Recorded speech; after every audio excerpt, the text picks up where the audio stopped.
अस्सलाम वालेकुम नाज़रीन, ऑस्ट्रेलिया से मैं हूँ आपकी होस्ट अमरीन शाहिद।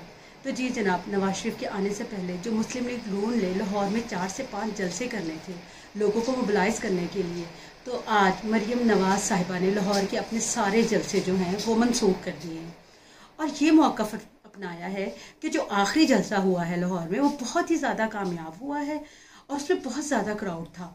इसलिए अब हम सिर्फ कॉर्नर मीटिंग ही करेंगे। जाहिर है इन जलसे को जलसे नहीं, कॉर्नर मीटिंग ही कह सकते हैं।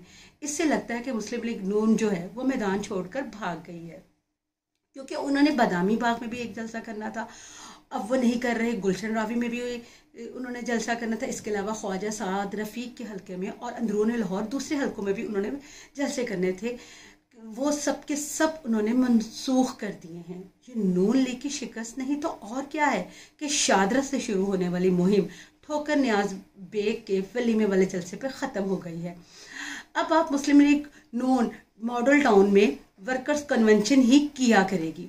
ये इमरान खान की फतह है, क्योंकि इमरान खान कहते थे जब ये लोग अवाम का सामना करेंगे तो इनको लग पता जाएगा कि लोगों का क्या रद्द-ए-अमल होता है। दूसरी तरफ नवाज शरीफ साहब के लिए त्यारा बुक करवा लिया गया है। इसे उम्मीद पाकिस्तान का नाम दिया गया है। इस त्यारे में पूरा वफद जो लंदन में उनके साथ था, तकरीबन 150 के करीब वो लोग हैं, वो वापस आ रहे हैं। इनमें बहुत से सहाफ़ी हैं जो उनको सपोर्ट करते थे, वो भी इस त्यारे के अंदर, इस वफद के अंदर शामिल है। नवाज शरीफ साहब लंदन से निकल चुके हैं और वहाँ से वो सऊदी अरब, दुबई, कतर और चीन जाएंगे और इनके वहाँ पर जाके उनकी रॉयल फैमिलीज के साथ उनकी मुलाकातें होंगी। और ये भी कहा जा रहा है कि जब नवाज शरीफ साहब चीन से वापस आएंगे तो आप देखिएगा कि इनके साथ $मिलियन जहाज़ के अंदर आएंगे। लेकिन आज अरफान सदीकी साहब ने ये क्या कह दिया है कि नवाज शरीफ साहब चीन और कतर का दौरा नहीं करेंगे।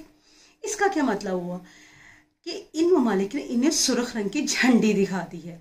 दूसरी तरफ पाकिस्तान तहरीक इंसाफ जो है वो 15 अक्टूबर को लिबर्टी चौक में जलसा करने की इजाज़त मांग रही है। तहरीक इंसाफ के लीडर रूपोश हो रहे हैं, कुछ जेलों में हैं, कुछ पार्टी छोड़कर जा रहे हैं और अब अगर कोई तकरीर करने वाला आएगा तो इसको भी ज़ाहिर है गिरफ्तार ही कर लिया जाएगा।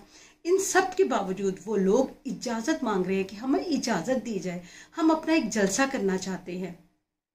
एक और ख़बर कल ऐवान सदर से है, वो कि डॉक्टर आरिफ अलवी साहब की जो है वो साबिक वज़ीर दुरानी साहब के साथ मुलाकात हुई है। इस मुलाकात के बाद उन्होंने एक अलामिया जारी किया है। इस अलामिये में उन्होंने कहा है कि तमाम सियासी रहनुमाओं को इलेक्शन के यकसा मौके देने चाहिए और दरगुजर का रास्ता निकाला जाए। लोग अपने पसंद का लीडर मुंतखब ना कर सके तो जमहूरियत बेमानी है।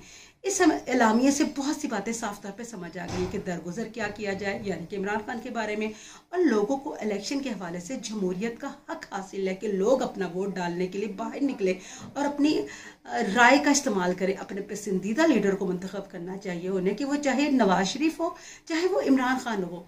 एक खबर और है कि तहरीक इंसाफ ने नून लीग के जलसों की नाकामी के बाद एक पैगाम जारी किया है। उन्होंने कहा है कि हम आवाम का शुक्रिया अदा करते हैं कि उन्होंने ठगों के इस ग्रुप को मुस्तरद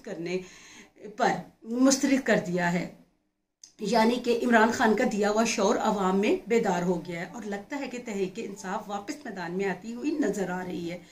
दूसरी तरफ फजलुर रहमान साहब जो है वो ये कह रहे हैं कि जनवरी में इस इलाके में बहुत ज़्यादा सर्दी होती है, बर्फ़बारी पड़ती है, इलेक्शन आगे कर दिए जाएं। वैसे भी निगरान हुकूमत की ये कोशिश कर रही है कि इलेक्शन आगे चले जाएं।